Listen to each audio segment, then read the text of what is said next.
우리 옆에 계신 분들과 함께 인사하겠습니다. 명절 잘 보내셨어요? 네, 잘 다녀오셨습니까? 얼굴이 잘 드셔서 환해서 좋습니다. 우리 성도님들 늘 주 안에서 강건하시고 건강하시기를 축복합니다. 하나님의 말씀은 우리에게 영의 양식이지요.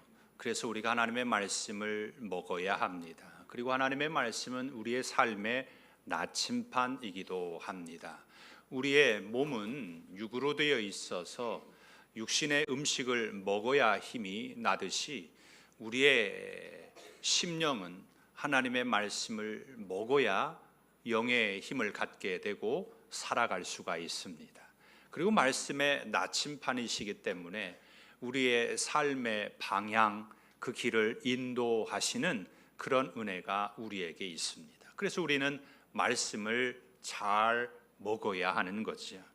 말씀에 주의해야 됩니다. 잠언 16장 20절에 이렇게 말씀합니다. 삼가 말씀에 주의하는 자는 좋은 것을 얻나니 여호와를 의지하는 자는 복이 있느니라. 같이 읽어볼까요? 삼가 말씀에 주의하는 자는 좋은 것을 얻나니 여호와를 의지하는 자는 복이 있느니라. 아멘. 여기서 말씀에 주의한다, 이 말씀의 의미는 말씀을 잘 살펴보아서 그 말씀을 삶에 적용해서 산다라고 하는 의미입니다. 우리가 하나님의 말씀을 어떻게 읽고 그리고 응답하며 순종할 것인가, 이것이지요. 그래서 성도들에게는 이 말씀이 그저 단순히 지적인 호기심만을 채우는 것이 아니라 삶에 구체적으로 어떻게 적용하며 살 것인가 라고 하는 그 근거가 말씀에 있습니다. 이것이 말씀에 주의하는 사람이죠.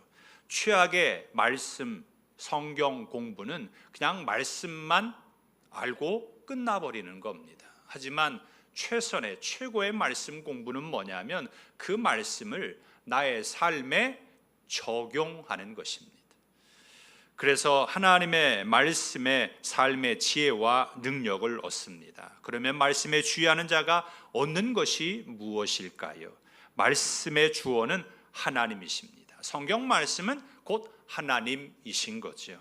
그래서 말씀을 말씀답게 접근하여서 읽는 사람, 그 삶에 적용하는 사람은 그저 단순히 말씀에서 정보만 얻는 것이 아니라 하나님을 만나게 됩니다. 하나님이 우리의 삶의 주인이심을 확인하게 되고 삶의 모든 영역에 하나님을 전심으로 의지하지요. 이렇게 말씀에 주의하는 사람이 여호와의 사람입니다. 그 사람은 하나님을 자기 하나님으로 삼고 살아가는 것이고 또한 자신의 주인으로 의지하게 됩니다. 오늘 엘리야에게 하나님의 말씀이 임하였습니다. 이 시간 하나님의 말씀이 성도님들의 삶 가운데도 임하시기를 축복합니다. 하나님의 말씀이 성도님들에게 임하였을 때 오늘 어떻게 할 것인가, 엘리야를 통해서 우리가 함께 깨닫는 은혜가 있으면 좋겠습니다. 말씀이 임하였을 때 엘리야는 말씀에 주의했습니다. 하나님의 말씀에 주의했을 때 엘리야는 하나님을 전적으로 신뢰했고 의지해서 아합 왕에게 가서 말씀을 그대로 전합니다. 사람들은요, 높은 자리에 오르게 되면 한 가지 문제가 생기는 것이 있는데 그것이 교만입니다. 이 문제를 어떻게 해결하느냐에 따라서 그 인생이 달라질 수 있습니다. 누구에게나 교만은 생겨요. 누구의 말을 듣기보다는 자신의 말에 더 강력한 힘이 있다라고 아합이 생각을 했습니다. 이것이 문제인 거죠. 그런데 모든 사람들이요 다 똑같이 이런 마음을 가지고 있습니다. 이 아합 왕만 그런 것이 아니죠. 다윗 왕에게도 그가 실수했을 때 나단 선지자가 하나님의 말씀을 가서 전합니다. 이때 다윗이 하늘을 나는 새도 떨어뜨릴 수 있는 권세가 있었지만 하나님의 말씀에 주의하여서 그 앞에 엎드리고 그가 회개함으로 회복이 됩니다. 밤마다 눈물을 적시면서 하나님의 영을 거두어 가시지 말라고 그가 기도했습니다. 하나님의 영이 떠나시면 자신은 왕으로 있지만 자신은 아무것도 아닌 존재라고 하는 것을 이 다윗이 알았기 때문입니다. 다윗은 자신의 문제를 하나님의 말씀에 주의하였기에 그가 다시 회복할 수가 있었습니다. 말씀에 주의하는 자가 복이 있습니다. 하지만 말씀에 주의하지 않는 자는 복이 없습니다.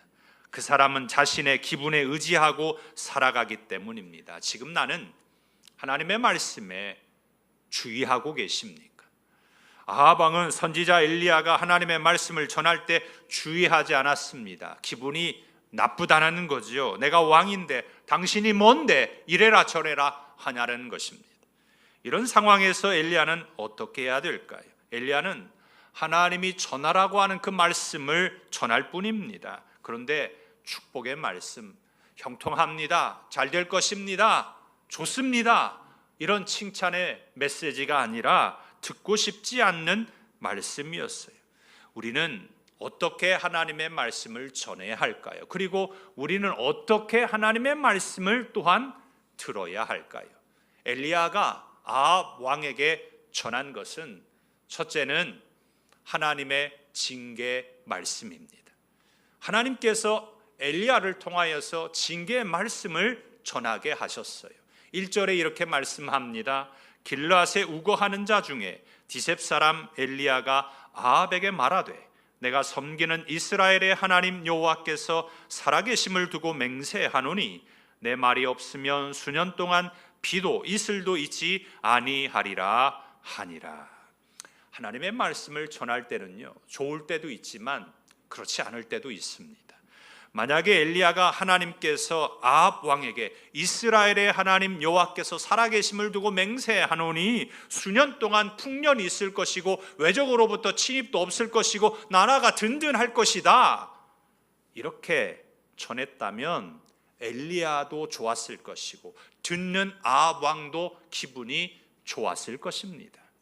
그런데 그러지 않았다라는 거지요. 선지자로서 힘들 때가 이런 경우입니다. 하지만 선지자의 사명은 다른 것이 아닙니다. 하나님의 말씀을 전하는 데 있습니다. 그래서 계시죠. 계시는 하나님이 인간에게 하나님의 뜻과 진리를 드러내는 것을 의미합니다. 이 계시는요, 사람의 이해나 경험을 초월합니다. 계시의 말씀을 들을 때에 우리는 이해가 되지 않을 수가 있어요. 어떻게 수년 동안 비가 오지 않을 수 있겠습니까? 이해가 안 되는 거지요. 하지만 우리는 계시의 말씀을 귀담아 들을 수 있어야 합니다. 지난 우리나라 강릉에서도요, 저수율이 15% 아래로 떨어져서 극심한 가뭄 가운데 어려움이 있었습니다. 우리 광주도 몇 년 전에 동북댐에 저수율이 낮아가지고 제한급수를 한다고 어려움 가운데 있었던 적이 있었죠. 그런데 수년 동안 비가 오지 않는다면 어떻게 되겠습니까? 3년 6개월입니다. 메말랐어요. 비가 오지 않았습니다. 하나님께서 노아 시대 때 홍수로 세상을 심판하시죠. 비가 너무 많이 와도 살 수 없습니다. 홍수가 납니다. 강릉은 비가 오지 않아서 물이 없었고 다른 지역에는요, 밤새 비가 와가지고요, 몇백 미리가 하룻밤 사이에 와서 홍수가 났습니다. 하나님의 계시 가운데 하나인 부분인 거죠. 사람이 알 수 없는 일입니다. 공익 광고를 하나 보니까요, 기후 비용에 대한 공익 광고였어요.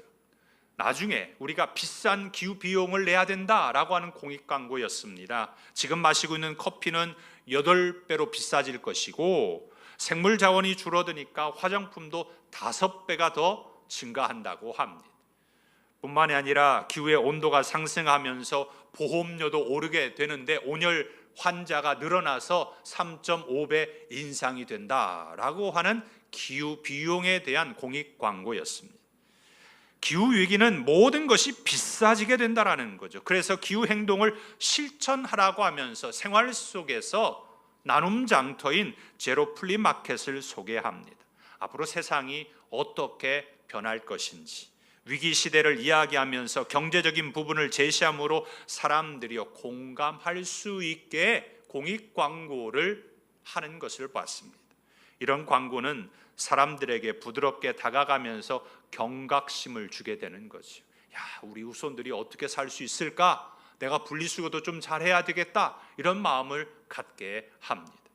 그런데 하나님은 엘리야에게 직설적 화법으로 전하게 하셨어요. 왜 그랬을까요? 그 이유가 열왕기상 16장 30절에 이렇게 말씀합니다. 오므리의 아들 아합이 그의 이전의 모든 사람보다 여호와 보시기에 악을 더욱 행하여 그랬어요. 그 악이 뭐예요? 바알을 섬겨서 예배하고 사마리아 성을 건축했는데 그곳에 바알의 제단을 만들고 아세라의 제단을 만들어서 바알과 아세라를 섬겼습니다. 그런데 이전에 왕들보다 얼마나 악하였던지 하나님께서 심히 노하였다, 이렇게 말씀하고 있습니다. 그래서 하나님께서 엘리야에게 징계의 말씀을 아합에게 전하게 하셨어요. 수년 동안 비도 이슬도 내리지 않는다는 하나님의 징계의 말씀을 들었습니다. 가뭄이죠. 그러면 어떻게 해야 할까요? 엘리야가 아합에게 하나님의 징계의 말씀을 전합니다. 그리고 두 번째는요, 그러나 회개의 기회입니다. 하나님께서 엘리야를 통하여서 아합에게 말씀을 전하게 한 것은 기회였던 겁니다. 사실 아합 왕에게 하나님의 말씀이 전해진 것은요, 그 자체가 은혜입니다. 로마서 말씀을 보게 되면요, 하나님을 알면서도 하나님을 영어롭게 하지도 않고 허망하여져서 미련한 마음이 더 어두워졌습니다. 그래서 썩지 아니하는 하나님의 영광을 썩을 사람과 새와 짐승과 동물의 우상의 모양으로 바꾸어 버렸습니다. 이때 하나님께서 이렇게 말씀하십니다. 그들은 그들의 마음의 정욕대로 내버려 두사, 그들의 욕심대로 내버려 두사 그랬어요. 마음에 하나님 두기를 싫어하니까 하나님께서 그들의 마음에 상실한 마음을 그대로 내버려 두셨다라는 거예요. 그런데 지금 하나님께서는 아합 왕을 그대로 내버려 두지 아니하시고 엘리야 선지자를 통하여서 하나님의 말씀을 전해 준 겁니다. 하나님의 말씀을 전하게 한 것은 기회 중에 기회죠. 회개할 수 있는 기회를 갖게 된 겁니다. 그런데 아합은 하나님의 말씀에 주의하지 않았어. 하나님의 말씀에 주의했어야 했는데 기분이 나쁘다라는 거죠. 하나님의 말씀에 주의하지 않고 자신의 기분이 나쁘다라고, 내가 속상하다고 그것만 생각했습니다. 하나님께서 이제 엘리야에게 다시 말씀을 주십니다. 3절에 보면 너는 여기서 떠나 동쪽으로 가서 요단 앞 그리 시냇가에 숨고. 왜 엘리야를 하나님께서 숨게 하셨어요? 하나님의 말씀을 아합에게 전하니까 아합 왕이 하나님께는 어떻게 하지 못하고 그 말씀을 전한 이 엘리야를 죽이려고 하니까 하나님께서 이 엘리야에게 너 가서 요단가에 있는 그리 시냇가에 가서 숨어라, 이렇게 말씀하신 거지요. 아합은 하나님이 주신 회개의 기회를, 말씀을 주의 깊게 듣지 않아서 잃어버렸습니다. 엘리야를 숨게 하신 그 하나님은 시냇물을 마시게 하셨고 까마귀를 통하여서 엘리야에게 떡과 고기를 제공하십니다. 하나님의 계시의 말씀입니다. 생각해 보세요. 까마귀가요, 자기가 먹을 것도 없는데 무슨 엘리야에게 가서 떡과 고기를 줍니까? 있을 수 없는 거죠. 하지만 엘리야는 하나님의 말씀에 주의했습니다. 말도 안 되는 소리입니다. 하나님, 제가 그리 시냇가에 숨기는 하겠지만 무슨 까마귀가 떡과 고기를 줍니까? 그러지 않겠어요? 그런데 하나님은 말씀하신 대로 까마귀를 통하여서 떡과 고기를 제공하셨습니다. 이게 계시의 말씀입니다. 우리의 상식선에서, 우리가 이해하는 수준에서 말씀을 보지 마시고 말씀을 주의 깊게 보셔서 나의 삶에 그 말씀대로 적용하시기를 바랍니다. 보십시오. 하나님의 말씀이 엘리야에게도 임하였습니다. 그리고 아합 왕에도 임하였습니다. 그런데 반응이 다릅니다. 아합은 하나님의 말씀에 주의하지 않았고 엘리야는 하나님의 말씀에 주의합니다. 하나님의 말씀에 자신의 삶에 그대로 적용했습니다.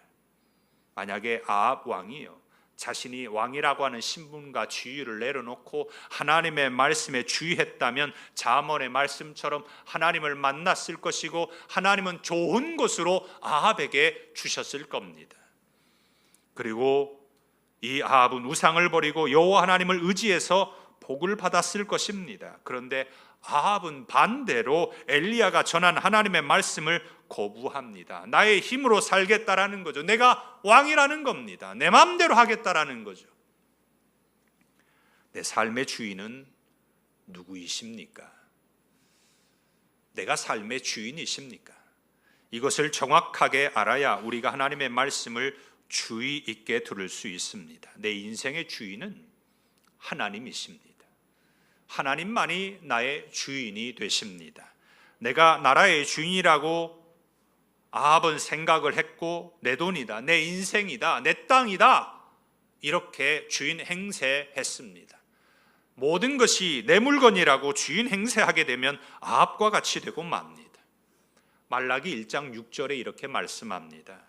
내 이름을 멸시하는 제사장들아, 나 만군의 여호와가 너희에게 이르기를 아들은 그 아버지를, 종은 그 주인을 공경하나니 내가 아버지일진데 나를 공경함이 어디 있느냐? 내가 주인일진데 나를 두려워함이 어디 있느냐 하나 너희는 이르기를 우리가 어떻게 주의 이름을, 어떻게 주인의 이름을 멸시하였나이까 하는도다. 이스라엘이 착각하고 있는 거죠. 하나님이 주인이신데 자신이 주인 행세하면서 내가 언제 어떻게 하나님의 이름, 주인의 이름을 멸시했습니까? 따지고 있어요.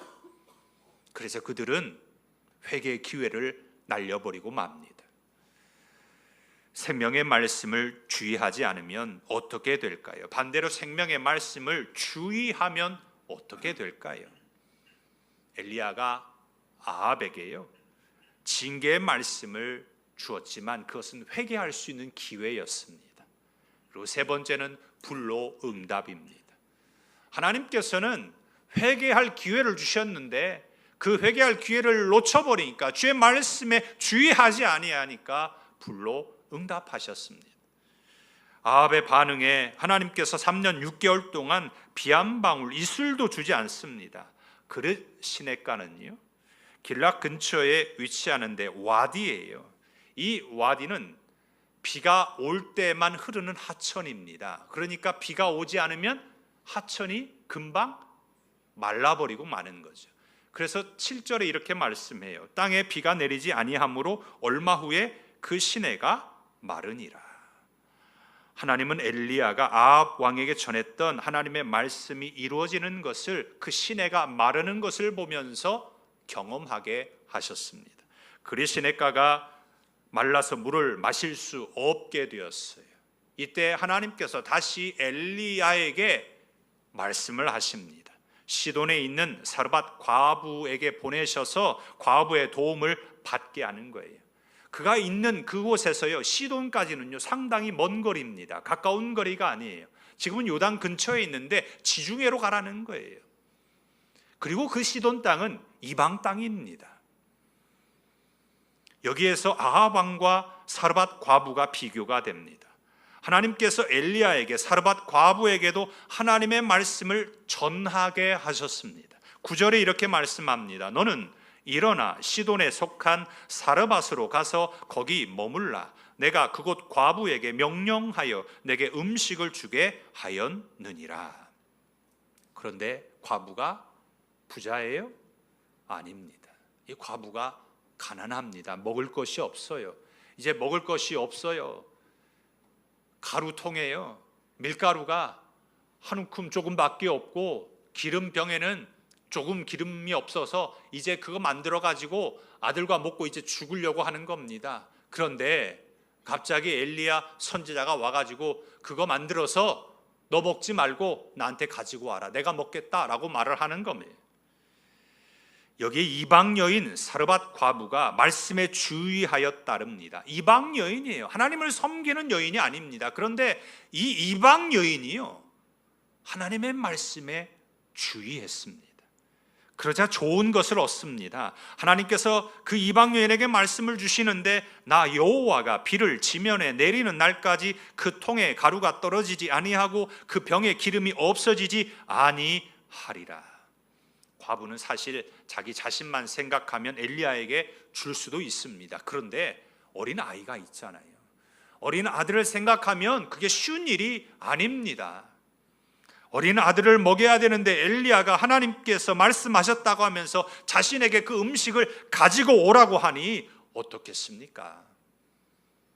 그럼에도 불구하고 이 사르밧 과부는 주의 말씀에 주의했습니다. 그 말씀을 적용한 거죠. 순종한 겁니다. 하나님은 3년 6개월이 지난 후에 불로 응답하십니다. 갈멜산에서 제단을 쌓은 후에 아합이 그렇게 섬기는 바알과 아세라 제사장과 이제 엘리야가 누가 참 신인지 대결을 합니다.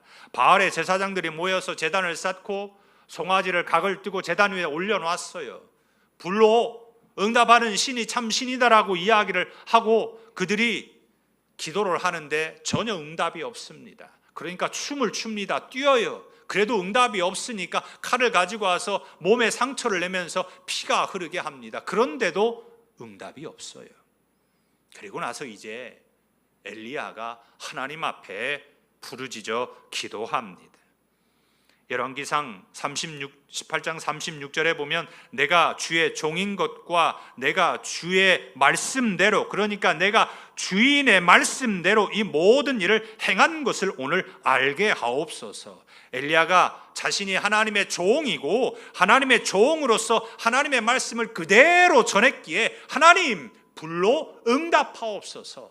그러자 여호와의 불이 내려와서 그 제단에 있는 모든 것들을 다 살라버립니다. 불로 응답하시는 것이 아합에게는, 바알의 제사장과 아세라의 제사장들에게는 심판이지만 이스라엘에게는 가뭄이 해갈이 됩니다.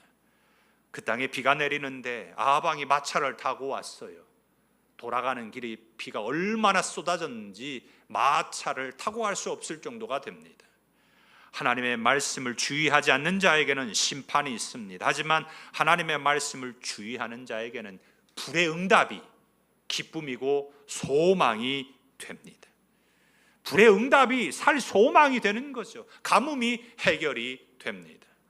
하나님의 말씀이 성도님들에게 어떻게 응답되시기를 원하십니까? 오늘 우리는 주의 말씀에 바르게 전해야 되고 주의 말씀을 주의하는 삶을 살아야 합니다. 말씀을 전하지 않으면 응답이 없습니다.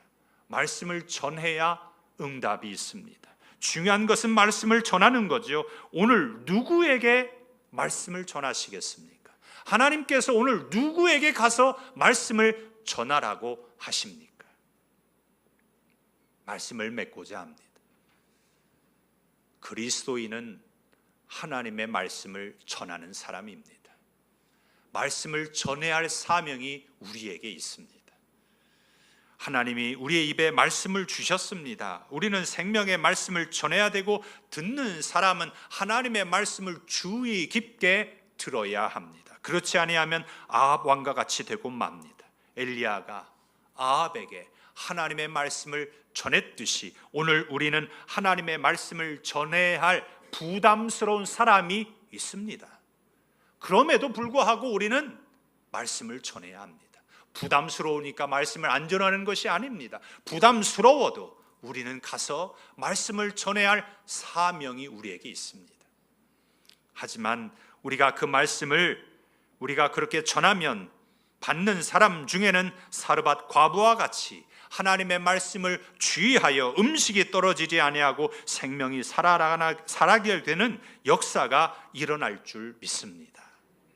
우리 자신부터 생명의 말씀을 주의하여서 말씀을 삶에 적용하고 복 받으시기를 축복합니다.